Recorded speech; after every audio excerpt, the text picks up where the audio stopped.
Je suis Axel Rivage. Bienvenue dans l'ombre invisible. Aujourd'hui, je voudrais réagir à une phrase que j'ai découverte dans une interview de Géraldine Nakache, publiée à Madame Figaro, à l'occasion d'un film consacré notamment à l'emprise. Une phrase très courte. Dans 99% des cas, les bourreaux sont des hommes. Et cette phrase m'a profondément dérangé. Pas parce que je voudrais nier les violences faites aux femmes. Elles existent, elles sont massives, elles sont documentées. Elles doivent être combattues avec toute la détermination nécessaire. Les statistiques officielles françaises le montrent, d'ailleurs très clairement. En 2024, parmi les violences conjugales enregistrées par les forces de sécurité, 84% des victimes étaient des femmes et 85% des personnes mises en cause étaient des hommes. 85%, c'est considérable. Mais ce n'est pas 99%. Et surtout, derrière les pourcentages qui restent, il y a des êtres humains, des hommes victimes, des hommes qui ont peur, des hommes qui subissent de l'emprise, des hommes qui sont humiliés, isolés, manipulés, parfois frappés, des hommes qui parfois n'osent même pas prononcer le mot victime. J'en sais quelque chose parce que je l'ai vécu, la violence psychologique et l'emprise.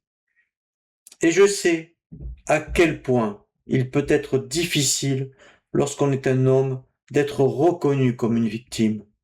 Le problème d'une phrase comme 99% des bourreaux sont des hommes, ce n'est donc pas simplement une bataille de chiffres, c'est le message qu'elle transmet. Imaginez un homme qui vit depuis plusieurs années sous emprise. Il doute déjà de lui-même. Il se demande si ce qu'il vit est réellement de la violence. Il hésite à en parler. Et partout autour de lui, il entend: la victime est une femme, le bourreau est un homme. 99%. À quel moment cet homme va-t-il se reconnaître dans le mot victime? À quel moment va-t-il pousser la porte d'un commissariat? À quel moment va-t-il demander de l'aide? Et lorsqu'il le fera, comment sera-t-il regardé par les professionnels qui ont eux-mêmes grandi dans cette représentation?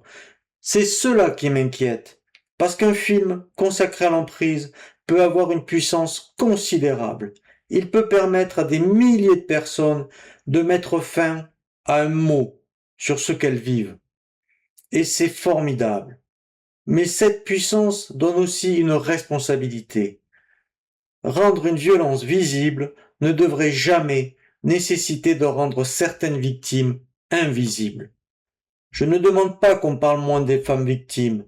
Je ne demande pas qu'on minimise les féminicides. Je ne demande pas qu'on prétende que la violence conjugale toucherait les hommes et les femmes exactement de la même façon.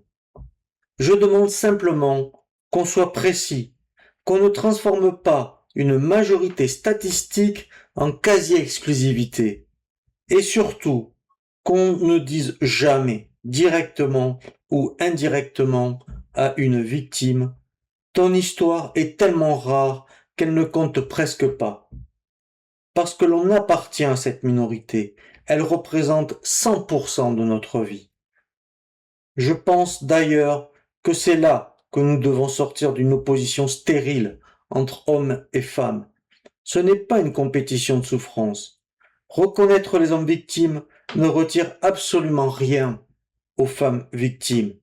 La souffrance des unes n'a pas besoin de l'invisibilité des autres pour être reconnue. Et lorsqu'on parle d'emprise, c'est encore plus important. Parce que l'emprise est précisément une violence difficile à voir. Une violence qui s'installe, souvent sans bruit.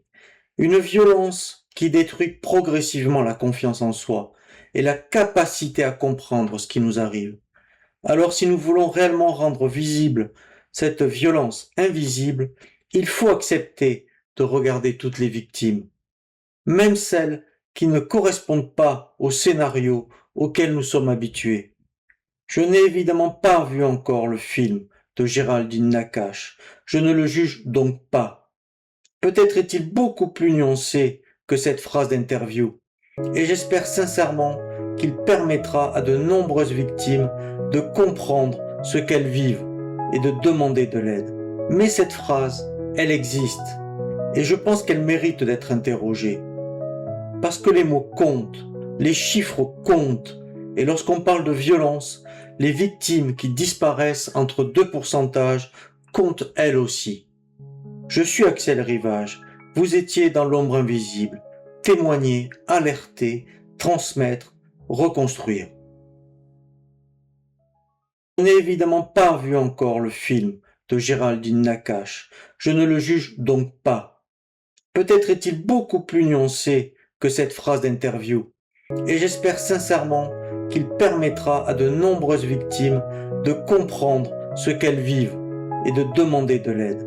Mais cette phrase, elle existe, et je pense qu'elle mérite d'être interrogée. Parce que les mots comptent, les chiffres comptent, et lorsqu'on parle de violence, les victimes qui disparaissent entre deux pourcentages comptent elles aussi. Je suis Axel Rivage, vous étiez dans l'ombre invisible, témoigner, alerter, transmettre, reconstruire. Témoigner, alerter,